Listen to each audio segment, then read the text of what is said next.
Right. మీరేమంటారు? మీరు కూడా తెలుగు సినిమాలకు సంబంధించిన వ్యక్తి కాబట్టి పవన్ కళ్యాణ్ గారు మీకు దీని మీద మీ కామెంట్ ఏమంటే చెప్పండి. ముందుగా మీకు, అదేవిధంగా ప్యానలిస్టులకు, అదేవిధంగా సాక్షి ప్రేక్షకులకు శుభోదయం. అంటే మొదలు కాస్త మనం బ్రాడ్గా ఆలోచిస్తే పవన్ కళ్యాణ్ గారు అవకాశవాద రాజకీయాలుగా ఉంటుందనేది మనకు స్పష్టంగా అర్థమవుతుంది. ఎందుకంటే ఆయన రాజకీయాలలో వచ్చినప్పటి నుంచి, పీఆర్పీ పెట్టినప్పటి నుంచి మొదలుకుంటే ఈ రోజు వరకు అంటే సినిమా వేరు, సినిమాను ఒక ఎంటర్ప్రైనర్గా చూడాలి తప్ప పాలిటిక్స్లో కాదు. పాలిటిక్స్ అంటే జీవితాలు, కొన్ని కోట్ల మంది జీవితాలను బాగు చేయడం కోసం వచ్చే నాయకుడే రాజకీయ నాయకుడు. అంతేగాని ఎంటర్టైన్మెంట్ను జీవితాలతో ముడిపెట్టకూడదు. ఒకటి. రెండోది, ఈ పవన్ కళ్యాణ్ గారు వచ్చిన మొదటి నుంచి, అంటే మొదలు వచ్చినప్పుడు ఆయన ప్రజల్లోకి కానీ రాజకీయాల్లోకి వచ్చినప్పుడు ఏమైనా చేగువీర అని ఒక సింబల్ పెట్టుకొని వచ్చాడు ఆయన. చేగువీర. ఈరోజు చేగువీర నుంచి సనాతన ధర్మం మోడీ దగ్గరికి వచ్చి మోకరిల్లు కూర్చున్నాడు. అంటే ఆయన ఐడియాలజికల్ లైన్, ఎవరిదైనా ఒక ఐడియాలజికల్ లైన్ ఉంటుంది ఎవరికైనా కూడా. పాలిటిక్స్లో వచ్చే వాళ్ళకు వ్యక్తిగతంగా ఏమైనా ఉండొచ్చు, అది వేరే విషయం. కానీ పాలిటిక్స్లో వచ్చే ఏ వ్యక్తికైనా ఒక ఐడియాలజికల్ లైన్ ఉంటుంది. ఆ ఐడియాలజికల్ లైన్ మీద పోతుంటాయి. ఇప్పుడు పోరెడ్డి కిషన్ రెడ్డి అన్నకు ఒక లైన్ ఉంటుంది, నాకు లైన్ ఉంటుంది, మీకు లైన్ ఉంటుంది. సో అది ఎక్కడ కూడా కనిపించదు. రెండో విషయం, ఈరోజు సినిమాలు ఎందుకు చేయాల్సి వస్తుంది అంటే ఆయన ఏ ఉద్యమంలో, ఏ ప్రజా ఉద్యమంలో లేదా ఏ రాజకీయ ఉద్యమంలో ఎక్కడ లేడు కాబట్టి నిర్మాణం లేదు పార్టీకి. ఆయన పార్టీకి నిర్మాణం లేదు. మరి నిర్మాణం ఎక్కడి నుంచి రావాలి? నిర్మాణం ఉంటేనే కదా నీకు అవతల పార్టీతో బార్గెనింగ్ జరిగేది. నిర్మాణం ఉంటేనే కదా రేపు ఓట్లు వచ్చేది. నిర్మాణం ఉంటేనే కదా ప్రజల సమస్యలు తెలిసేది. కాబట్టి ఆయన సినిమానే నిర్మాణం అనుకుంటుండే ఇక్కడ, సినిమా పార్టీ అంతే కదా. అందుగురించే సినిమాను చూడండి అంటుండు, సినిమాలు చెయ్యాలంటుండు. సినిమాలు చేస్తేనే ఆయన క్రేజీ. ఆ క్రేజీతోనే 4 ఓట్లు, ఆ 4 ఓట్లతోనే ఇతర పార్టీలతో బార్గెనింగ్ అనేది ఆయనకు స్పష్టంగా అర్థమవుతుంది. లేకపోతే ఒక డిప్యూటీ సీఎం స్థాయిలో ఉన్న వ్యక్తికి చాలా సమస్యలు ఉంటాయి. ఆ రాష్ట్రంలో ఎన్నో సమస్యలు ఉంటాయి. ఒక వ్యక్తి బయట విన్నాము, నాకు కూలీ లేదు అంటుండు, నాకు పని ఇవ్వండి అంటుండు. పని ఇవ్వండి అనటానికి పని ఇవ్వడం కోసం పనిచేయాలి కదా 24 గంటలు రాష్ట్ర ఉప ముఖ్యమంత్రి. అది చేయకుండా సినిమాలు తీసే అవకాశం ఎక్కడ ఉంది నీకు? ఎక్కడ టైం ఉంది? అంటే నీకు స్పష్టంగా గతంలో తెలంగాణ ఉద్యమంలో కూడా గుడ్డలు ఇసి కొడతాము, బట్టలు ఇప్పి కొడతాము అంటే నేనేమంటా, ఎవరి వ్యక్తిత్వ అభిప్రాయాన్ని మనం గౌరవించాలి, దాంతో ఒప్పుకోవాలి. ఒప్పుకుంటూనే మన ఆర్గ్యుమెంట్ని బిల్డ్ చేయాలి. కానీ ఎప్పుడు కూడా పవన్ కళ్యాణ్ నేపథ్యం ఈ 20 ఏళ్ళలో చూస్తే, మనం పీఆర్పీ పెట్టిన 2009 కాంచి ఇప్పటి వరకు చూస్తే ఎక్కడ కూడా ఒక పొలిటికల్ కన్సిస్టెంట్ కనిపించదు. ఒక నిర్మాత్మకమైన లైన్ కనిపించదు. ఏ రాజకీయ సోషల్ మీడియాని, అంటే ఆయన సినిమాల దగ్గరికి వచ్చేసరికి సోషల్ మీడియాని బతిమలాడుకున్నట్లుగా మాట్లాడే తీరు కొంచెం అందరినీ ఆసక్తిగా. అదే కదా సార్, నీకు పార్టీ నిర్మాణం ఉండాలి కదా. పార్టీ నిర్మాణం ఉంటే కదా నీకు ప్రజలలో ఇష్యూస్ వచ్చేది. ఆ ఇష్యూస్ వస్తేనే కదా నువ్వు పోరాటం చేసి ప్రజల వైపు నుంచి మాట్లాడి రేపు 4 ఓట్లు పడేది. అందుగురించే ఇప్పుడు ఆయన ఇంకా మనోహర్ రావు కూడా ఏమంటుండు, సినిమాలు చూడండి అంటుడు. సినిమాలు చూసే బలమే ఆయన బలం. అర్థం చేసుకోండి మీరు, లాజిక్ అర్థం చేసుకోండి. అంటే ఇష్యూ ప్రధానంగా ఏంటంటే సోషల్ మీడియా మీద గతంలో ఆయన ఒక సందర్భంలో ఒక వేరే మీటింగ్లో ఇట్లా సినిమా మీటింగ్లోనే ఎవరన్నా నెగిటివ్గా మాట్లాడితే దాడి చేయండి, లేకపోతే వాళ్ళ సంగతి వాళ్ళకి వ్యతిరేకంగా మీరు ప్రచారం చేయండి ఇట్లా చెప్పారు. ఇప్పుడు సోషల్ మీడియా వాళ్ళని రిక్వెస్ట్ చేస్తున్నారు, ఆయా ఫ్యాన్ వారొద్దని, ఆయా సినీ నటుల మధ్య ఫ్యాన్ వారొద్దని ఇప్పుడు అంటున్నారు. అప్పుడే అని ఉండొచ్చు కదా అనేది ఇందాక. అదే సార్ నేను అనేది, ఆయన బలమేంది? సినిమా నడవాలి కదా. ఇప్పుడు ఓజీ నడవాలంటే సోషల్ మీడియా వాళ్ళను అటాక్ చేస్తే వాళ్ళు ఊరుకోరు కదా. సో ఇప్పుడు ఇంతకుముందు అంటే కొన్ని పత్రికలు ఉండేది, కొన్ని టీవీలు ఉండేది. ఇప్పుడు సోషల్ మీడియాను ఒక పెద్ద ప్రపంచంలో ఒక ప్లాట్ఫామ్ వచ్చిన తర్వాత తన అభిప్రాయాన్ని తను వ్యక్తం చేసుకుంటున్నాడు.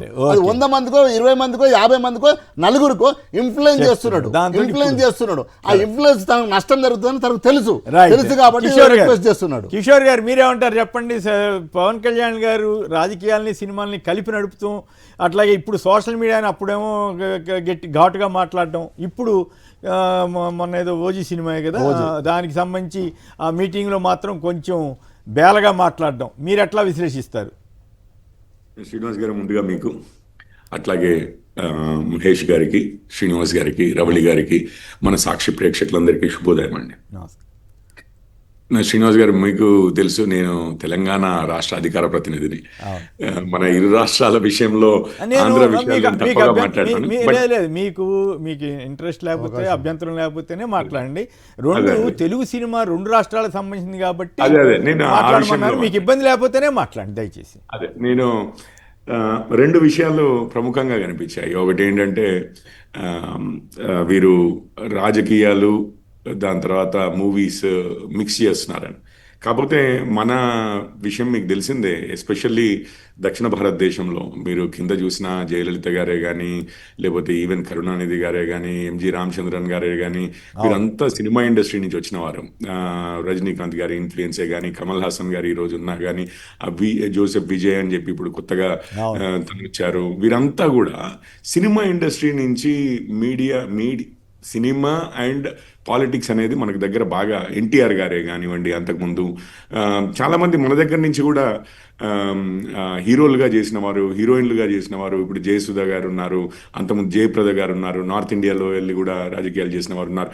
సో మన సమాజమే ఈ రెండింటినీ ఎక్కువగా వేరుగా చూసినట్లుగా నాకు అనిపించలేదు. ఎందుకంటే మూవీస్లో కూడా సోషల్ ఇష్యూస్, పొలిటికల్ ఇష్యూస్ ఒక ప్రధాన థీమ్ ఉండింది మన దగ్గర.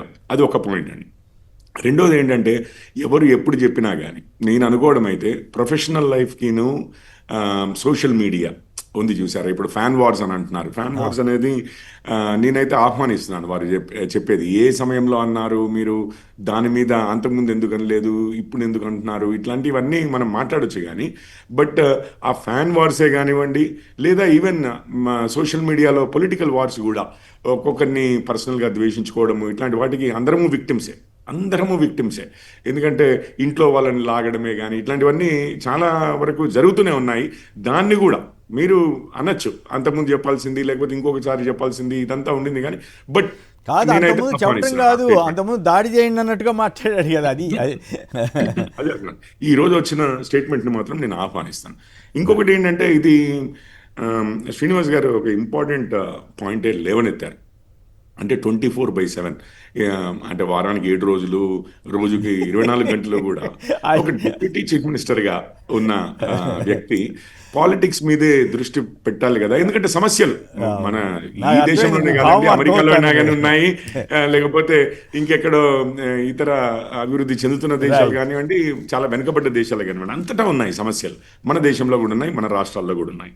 అయితే చాలామంది ఇప్పుడు సొసైటీ తోటి కనెక్టెడ్ లేకుండా, ఇప్పుడు మీకు తెలుసు మూవీసే అంటాము, కొంతమంది లాయర్లు, చిదంబరం గారు ఉన్నారు, ఇంకా లా ప్రాక్టీస్ చేస్తూ ఉంటారు. సుప్రీంకోర్టులో కపిల్ సిబల్ గారు, దాని తర్వాత అభిషేక్ మను సింఘ్వి గారు, వారిని తీసుకొచ్చి మా దగ్గర ఎంపీ చేశారు కాంగ్రెస్. ఇంకొక పాయింట్ చెప్తాను స్పెసిఫిక్ గా బీఆర్ఎస్ వారికి. చిన్న సప్లిమెంటరీ ప్రశ్న అన్న, నేను అన్నది ఏంటంటే, ప్రజల చేత ఎన్నుకోబడి ఈరోజు రాష్ట్ర ఉప ముఖ్యమంత్రిగా ఉన్న వ్యక్తి అంత లీజర్ టైం ఎట్లా దొరుకుతుంది అనేది నా ప్రశ్న. సార్ ఈ విషయంలో ఫ్యాన్ వార్స్ గురించి ఇప్పుడు అన్నారు పవన్ కళ్యాణ్ గారు అని. నిజంగా బీఆర్ఎస్ వారు సమయము, పరిపాలన మీద ఏది మంత్రులే కానీ, ముఖ్యమంత్రులే కానీ వెచ్చించాలి, లేకపోతే శాసనసభ పక్ష నేతలే కానీ ఆపోజిషన్ నుంచి వారు వెచ్చించాలి అంటే మాకు కొంచెము అది మింగుడు. కేసీఆర్ గారు ఎప్పుడు సెక్రటేరియట్ కి వచ్చిన వారు కాదు, అసెంబ్లీకి వచ్చిన వారు కాదు. అద్భుతంగా పరిపాలించడం కాబట్టి 2 సార్లు అధికారం వచ్చినాము. బీఆర్ఎస్ నుంచి ఆ కామెంట్ వచ్చేసరికి కొంచెం నాకు కాకపోతే మీరు లాయర్ని సినిమా యాక్టర్ని ఒకటి చేయడం కూడా అంత సముచితం కాదేమో. ఒకటి మీరు చెప్పిన ఎంజీఆర్ గానీ, జయలలిత గారు కానీ ఒకసారి సినిమాల నుంచి బయటకు వచ్చిన తర్వాత మళ్ళీ సినిమాల్లోకి వెళ్ళినట్లుగా నాకు గుర్తులేదు. ఎన్టీ రామారావు గారు 1-2 సినిమాలు చేశారు తప్పితే, చేసి ఆయన దెబ్బతిన్నాడు కూడా. అపోజిషన్ లో ఉన్నప్పుడు మాత్రమే, అపోజిషన్ లో ఉన్నప్పుడు మేజర్ చంద్రకాంత్ తోటి సక్సెస్ అయింది. కానీ ముఖ్యమంత్రి హోదాలో ఉండి సినిమాలు తీసినప్పుడు ఆయన ఫెయిల్ అయ్యాడు. ఆ సినిమాలు కూడా ఫెయిల్ అయినాయి. అవన్నీ కూడా చాలా తీవ్రమైన విమర్శలకు గురయ్యాయి. ఆ సంగతి కూడా మీరు గుర్తుంచుకోవాలి. ఎందుకంటే పవన్ కళ్యాణ్ గారు మీకు ఎంత మిత్రుడైనా కూడా ఆయన ఏం చేసినా సమర్థించే పరిస్థితి అవసరం లేదు. రౌళి గారితో కూడా ఒకటే లైన్ మీరు ఏమంటున్నారు అంటే, ప్రజలు విఘ్నులు అంటున్నారు. సో అది ప్రజలకు వదిలేస్తే గ్యారెంటీగా అందరము అన్ని ఏది కోరుకుంటున్నారు వారు అనేది ప్రజలు తప్పనిసరిగా చెప్తారండి. సో ఈ ప్రజాస్వామ్యంలో ప్రజల తీర్పే ఇక వారే. మిత్రుడిని కాపాడుకోవడానికి చాలా ప్రయత్నం ఆయన వాదన ఆయన చెప్తారు, తప్పే ఉంది. కానీ